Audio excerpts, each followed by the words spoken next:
Hey everybody! Today we are going to have a look at Haiku, which is a deep learning framework that is built upon JAX. What you see on the screen is the official GitHub repo, and there is also an official documentation created with Sphinx.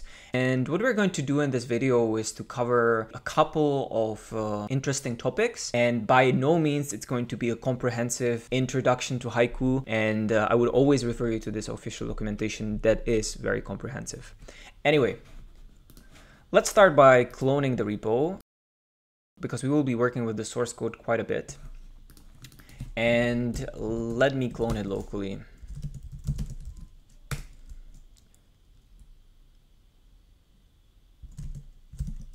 So let me show you the latest commit. For those of you who are looking at this in the future. And maybe to comment on the setup of my Tmux. So in this pane, the upper right pane, we will have the source code of Haiku. On the left, we will have our experiments where we will write our custom Python scripts. And finally here at the bottom of the screen, we will be launching our script. All right, so first of all, let me show you what I have already in this folder. We have the cloned repository and also a virtual environment that I already activated. And let me install Haiku inside of this virtual environment. I did it before already, but let's just do it again. Also, let me point out that I already installed JAX. Yeah. So we have everything we need.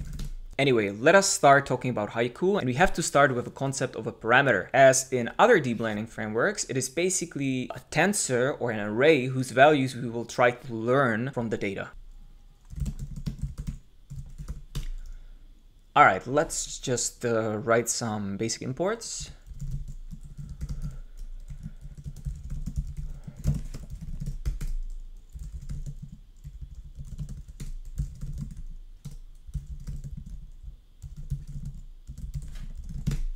All right, so let us try to define a parameter. The way one does this in Haiku is by using a function called getParameter. Let's try to find it in the source code. We found it. And let's open it.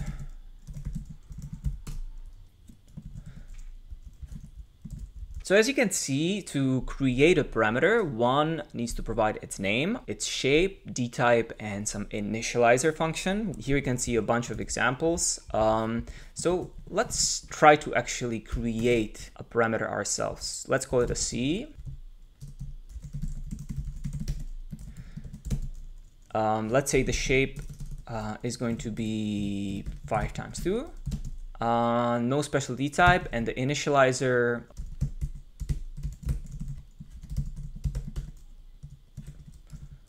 let's see whether we can run this script. I'm gonna ignore warnings that I related to my computer, but don't worry about it.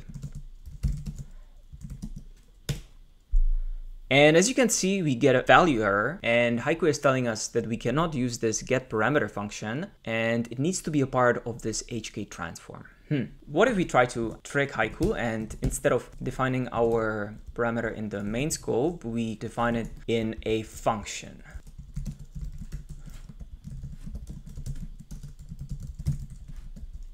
And let's call this function. Okay, so we were not able to trick Haiku, and let's try to understand what this HK transform actually is and what it's doing.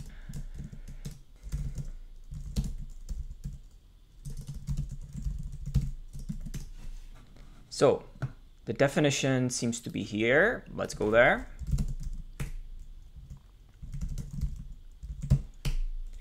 And let me again make it full screen. The docstring is really nice, but maybe before you even start reading it, let me just point out that transform will take a function and it will spit out this transformed object. Let's just verify this.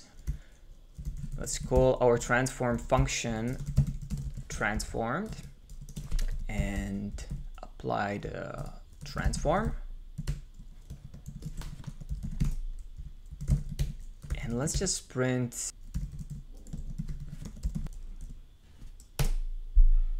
So as you can see, we don't get the error, and as expected, what is returned is this transformed, or an instance of this transformed class. Let's see how it's implemented. And I believe it's in this very same module. So let's try to find it. There we go. As you can see, the transformed is nothing else than a name tuple of two elements. The first element is a function, and the second element is again a function or a callable. So what this transform basically does is to take a single, let's say, impure function, and it gives you two functions created out of the original function. And as you can see here, the initialization function seems to gather all the parameters that were defined inside of our function and return them, whereas the apply function expects these parameters and it basically runs our function. So let us try to focus on the init function. First of all, we need to create a key, which is just a random state, and we use checks random, some random state,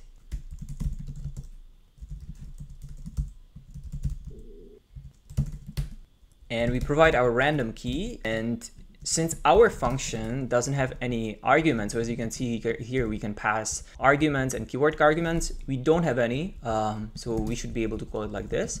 And let us try to inspect, I'm going to put a breakpoint here, how the parameters output value looks like.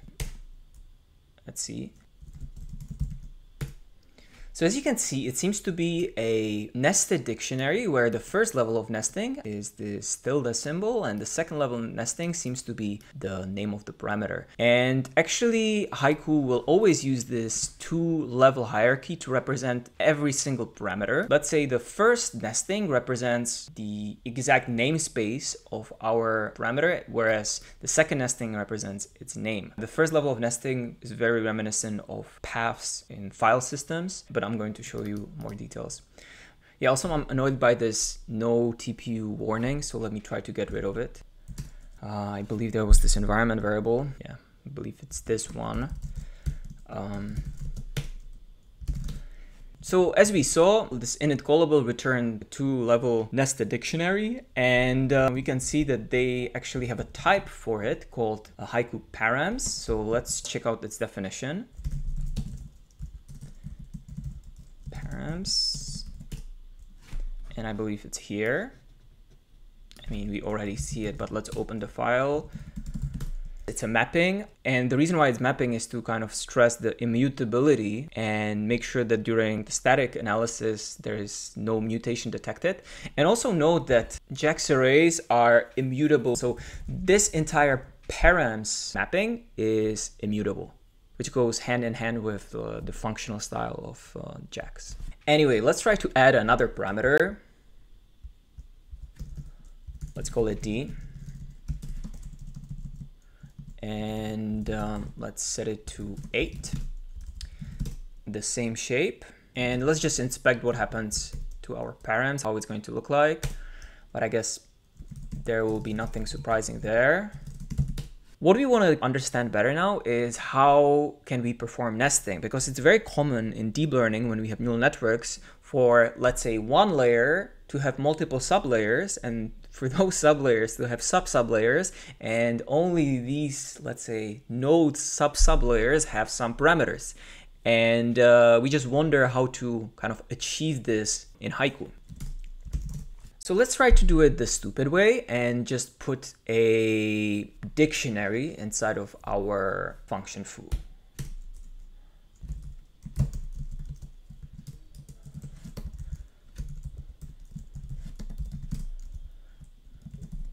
Right, and let's call it M.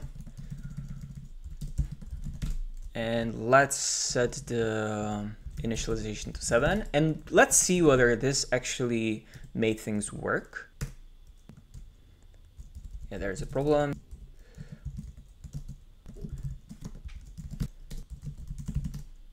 And as you can see, it basically had no effect. Haiku was able to detect that there was this extra parameter being defined, but did not introduce a new layer of nesting. And the way this needs to be done is through modules.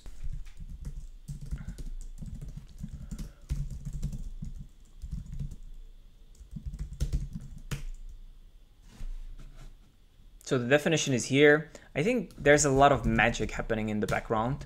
So there's a meta class. This is basically how one uses it. And it's very simple. We just define a constructor and then some kind of a method that will serve as our forward.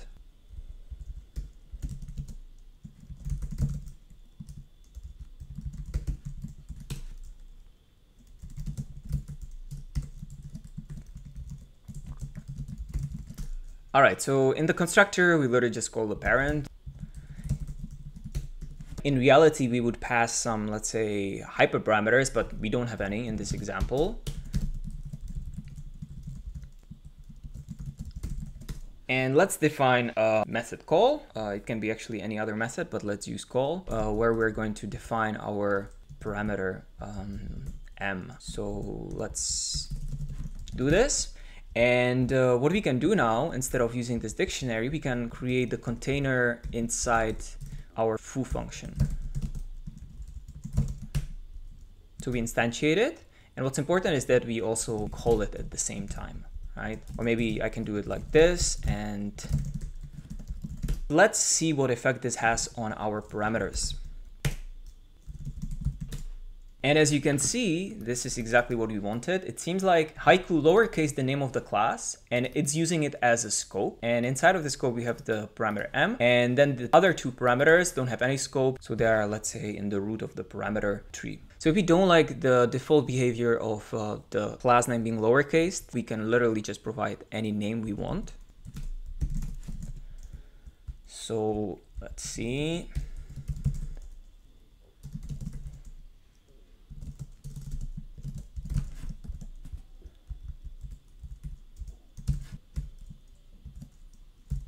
Migrate layer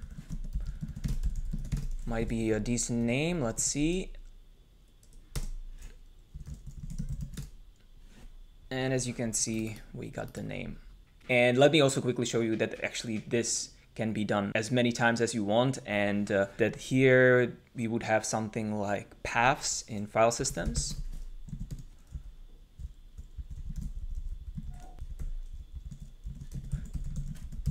So we will have a smaller container, and let's say it does exactly the same thing. It even uses m as the variable name. And inside of this bigger container or big container, we will just call our small container.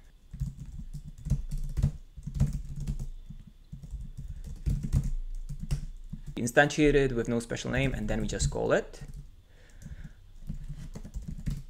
And let's see how our parameters will look like. This was not good. It's called smaller.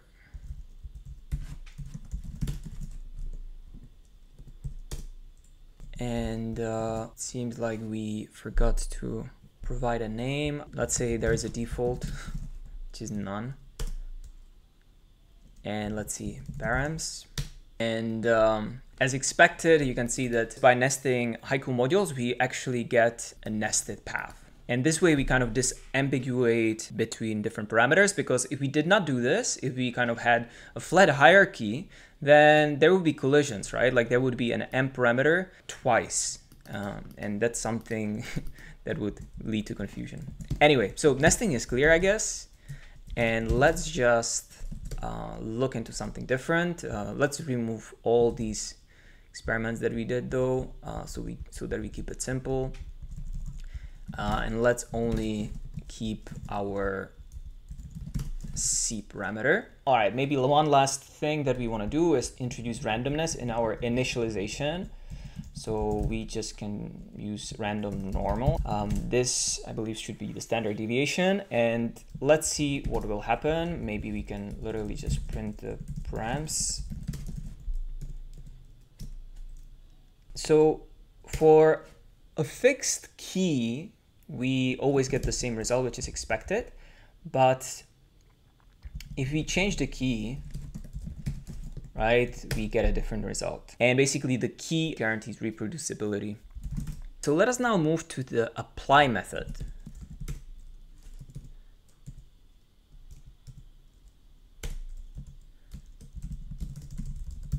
Let me just remind you that the other function that the transform stores is apply. And this apply method is actually going to run our function. So let's just give it a try.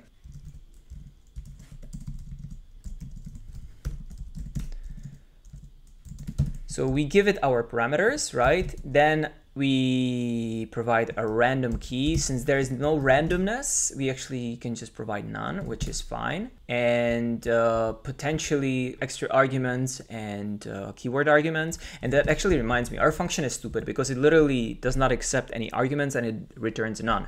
Let's make it more similar to neural network layers. So here it accepts a NumPy array and it returns another NumPy array. And what we can do, we can here just deduce the shape from the input. And we can just literally take our randomly generated C and add it to the input vector, or sorry, tensor. If we do it this way, let's also initialize it. So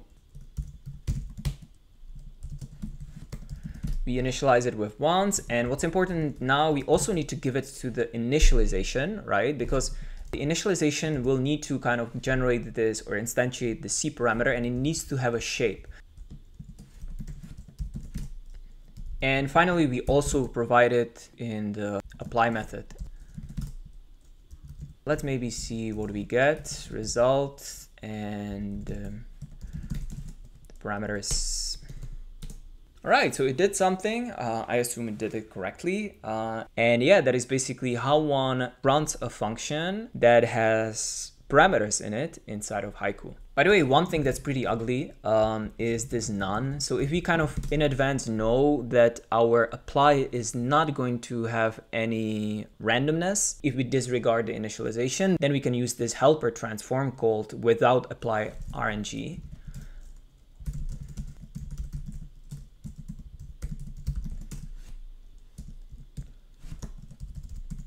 Let's look at the implementation.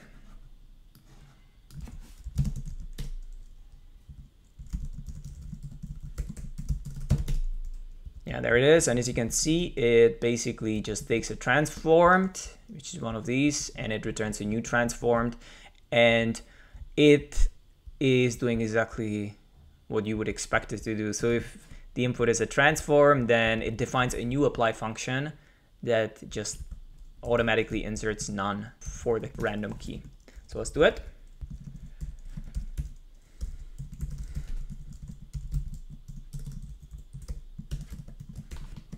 And here we can get rid of it. Let's see whether it still works. Yeah, sorry, this is without apply RNG. Yeah, it still works. So if you wonder why this is not the default, the problem is that in deep learning, there are often layers that are inherently random. The best example is probably Dropout, but you can think of also, let's say, just sampling from some distributions, for example, when using variational encoders, and so on and so on. So let's actually try to implement the dropout. So we store the result in a separate variable.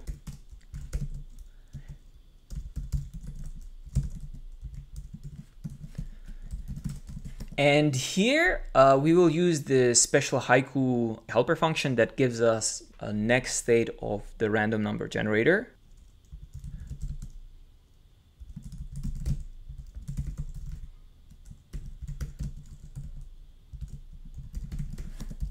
And what we are going to do here is basically using this state, we are going to sample from the Bernoulli distribution with a probability of 0.5, which means that there's a 50% chance that we will get a 0 and a 50% chance we will get a 1. And we take this mask array and we are going to multiply our result with it.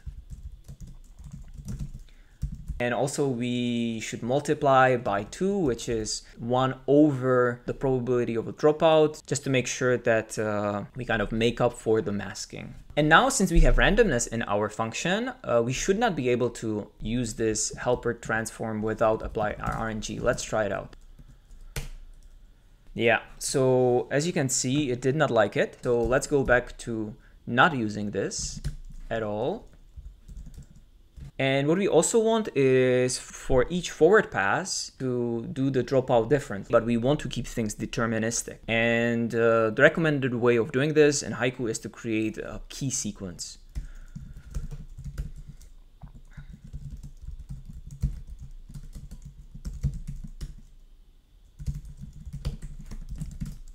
So let's call this the initialization key, and then we will kind of use this initialization key to generate a bunch of new keys. And let's run this apply in a for loop.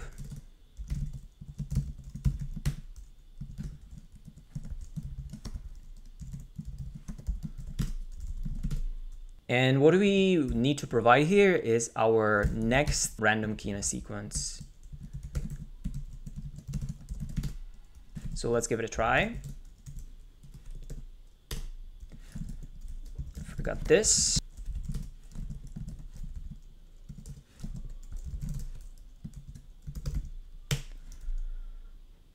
All right, so it seems like the dropout did work differently in both of the iterations. However, if we rerun the same script, you can see that we get exactly the same result, and that's the behavior we actually are interested in. All right, so those are the most important things when it comes to parameters and when it comes to, let's say, this transformed class. And now we want to move to another topic, which is dealing with the state. And let me just say before we even start writing some Haiku code that the concept of a state is identical to the concept of buffers in PyTorch. So let me show you what I mean by it.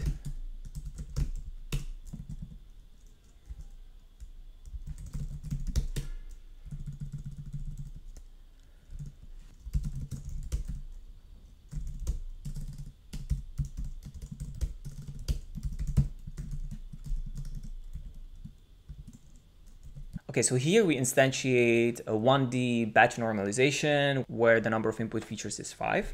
And let's look at the state dictionary of this module. And if you don't know, the state dictionary is basically storing all the tensors that are kind of necessary for the forward pass. And we see that we basically have the weight and bias, which actually are trainable parameters. And then we also have these three, let's say, statistics tensors that are not trainable, that are literally just updated manually.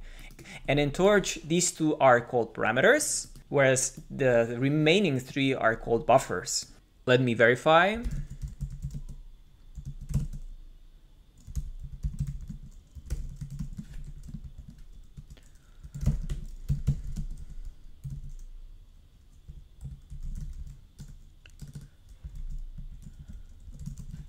When we look at the actual buffers, it's going to be these three as mentioned, and the main difference between parameters and buffers is that they are not trainable, so they don't require a gradient.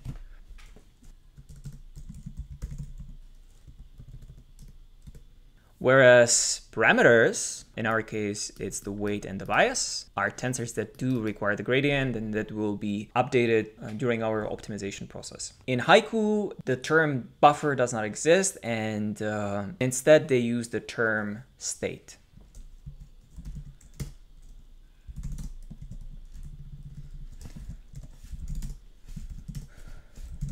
So let's play around with it a little bit.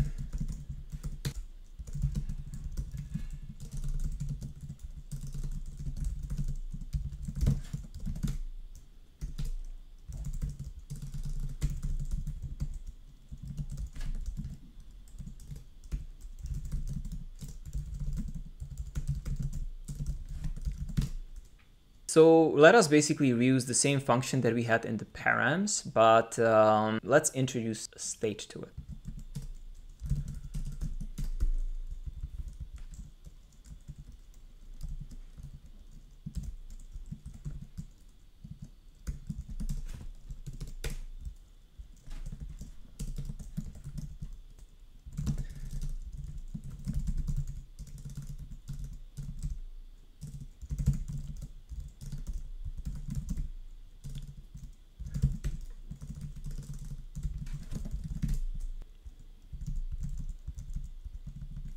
Okay, so this is what we had before. To make things simpler, I removed the randomness. But what I'm going to do is to introduce a so-called counter variable, which is going to be a state. And the idea is that we will basically increment it each time we run our foo, and we just add it element-wise to our result.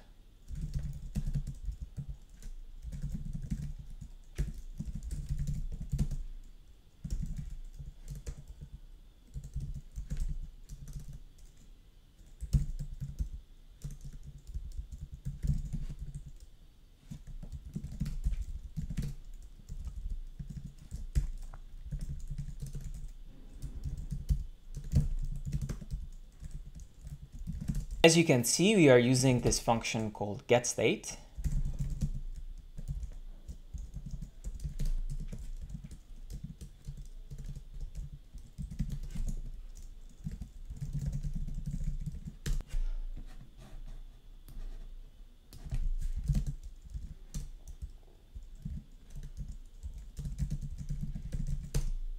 That is defined here, and it has exactly the same signature as the getParameter method. However, not only we want to get the state at each, let's say, iteration, but we also want to modify or mutate the state, and we can do this by using the setState function.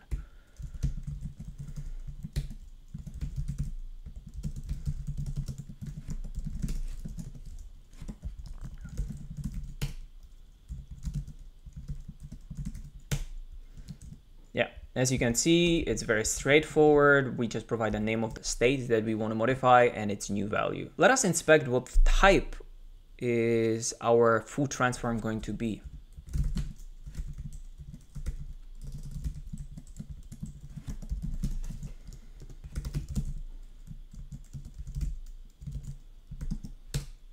Okay, so it seems to be the same, but actually one thing I forgot about is that since we have a state now, we cannot use the standard transform. You need to use transform with state. So let's do it again.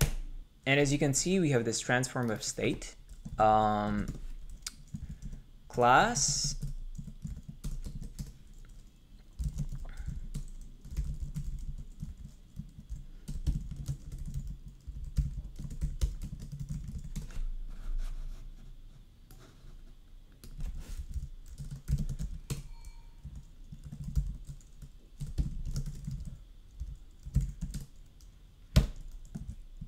And as you can see, it's actually defined right below our transformed that was applicable when we had only parameters.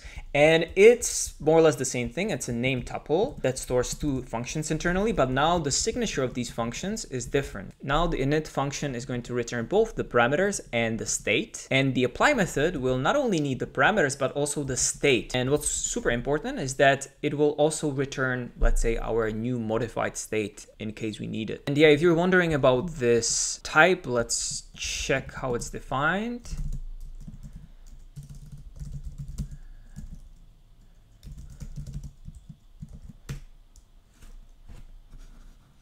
And we can already see it here. It basically has the same type as our parameters. So again, it's immutable, but conceptually, as I mentioned, parameters are learnable, whereas the state isn't.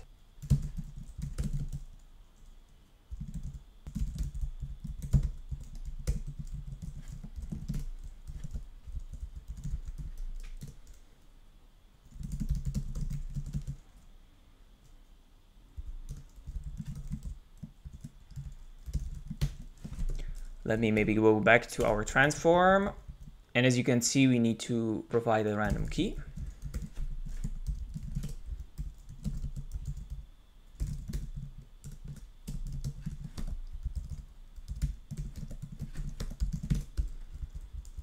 And it will return both the state and our parameters. Let's just print them, or maybe let's put a breakpoint here. Here we forgot to pass our input tensor. In the initialization, we don't call this.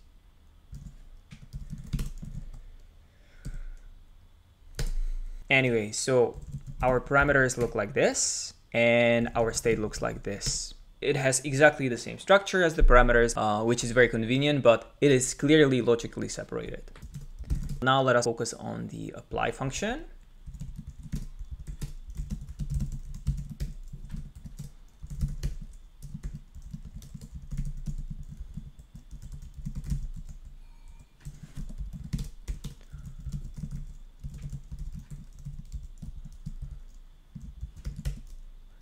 And we need to pass the parameters, we need to pass the state, and we also need to pass our random state, but in our case, we can just provide none, or we can wrap the function with the transform we saw before. Let's just provide none.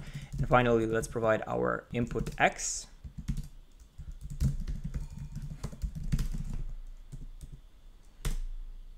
And as you can see, the state gets correctly updated. And let's maybe also print out the result. And here, sorry, I did not use our state at all. Let me actually add it to the output. And it's interesting because you don't have to use it, right? However, as soon as we kind of use this getState function, it will tell Haiku that this is a state, but whether we include it in the forward calculation or let's say the full calculation or not, it's us who decide. Yeah, now this looks nicer.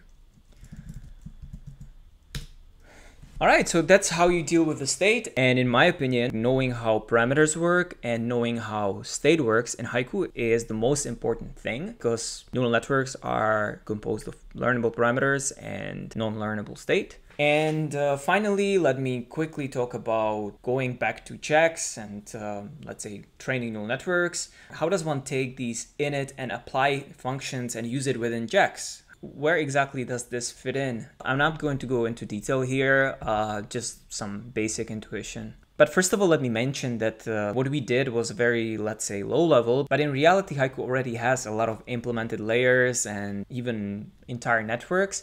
And the only thing you need to do is to kind of put them together and define a forward pass.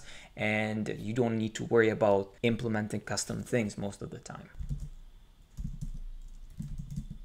So as you can see, there are a lot of different Python modules implementing multiple different, let's say, deep learning modules. Just for the sake of illustration, let me use an existing multi-layer perceptron implementation, which is implemented here.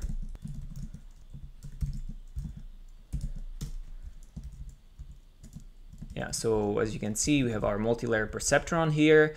It's a Haiku module, and we are going to use it. We're going to define a forward pass and kind of use all the things that we learned and try to see how we can go back to JAX using transformations like gradient, VMAP, and jitting.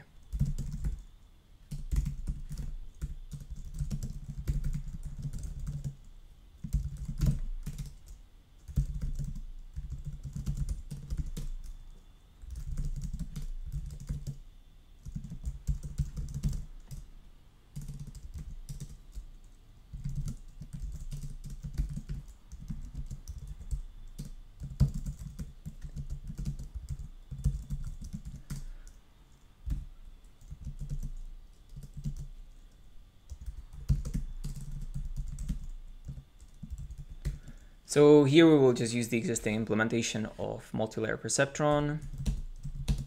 But let's just make sure that our foo is able to accept any array and it spits out a single number.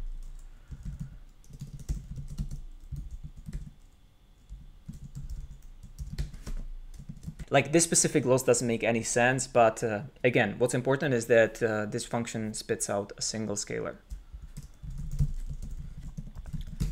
So imagine this is our forward pass, and as we saw, we now need to transform it. And the reason is because this MLP inside will actually define a lot of parameters or kind of use other layers. So as you can see here, we are using Haiku Linear, which inside of it has custom parameters.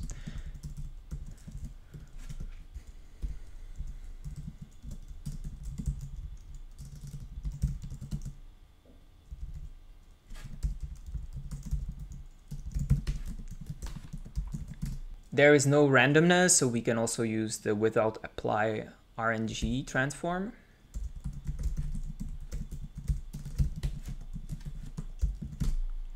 Let us create a random key.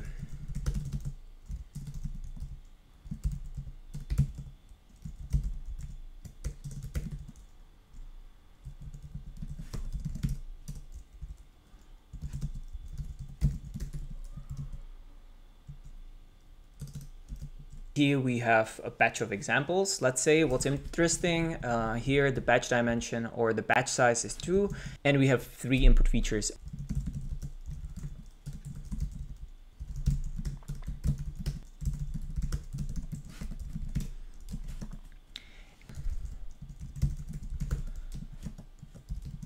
As you know, the initialization function needs to take in a random state and the input. And what's cool is that by giving it this dummy input, and by the way, the actual elements of our array don't matter, it's the shapes. Haiku is going to do the shape inference automatically, which is different to, let's say, PyTorch, where when creating our multi-layer perceptron, we would also need to provide the input features size, if that makes sense. Let's see what we get.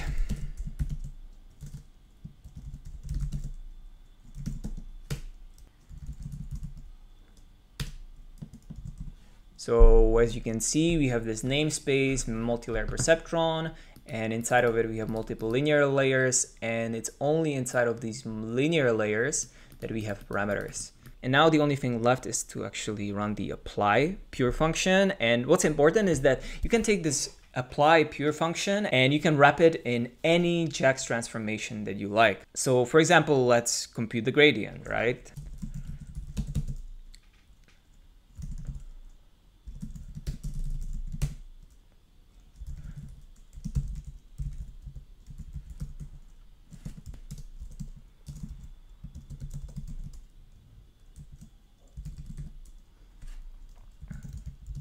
Let me just stress that by default, if we transform a function with gradient, then automatically JAX will compute gradient with respect to the first parameter, which in our case are the parameters, which is exactly what you want when training neural networks. And our parameters are nothing else than a nested dictionary, which is a special case of a PyTree. And JAX can take derivatives with respect to any PyTree whatsoever, so things are going to work out of the box.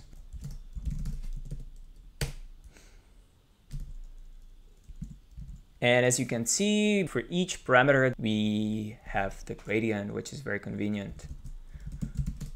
It's exactly the same tree as the parameter tree. You can also do more transformations. You can wrap everything in JIT and have it traced.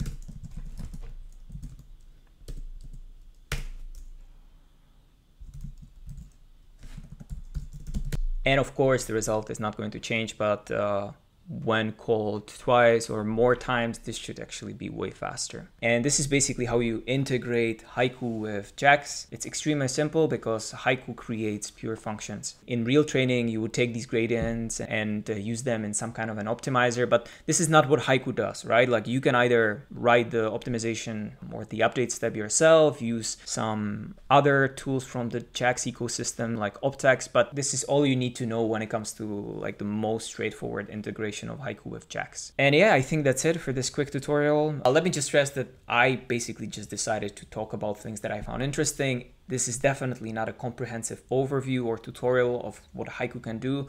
But yeah, I hope some of you found it helpful. Anyway, I'll catch you next time. Bye.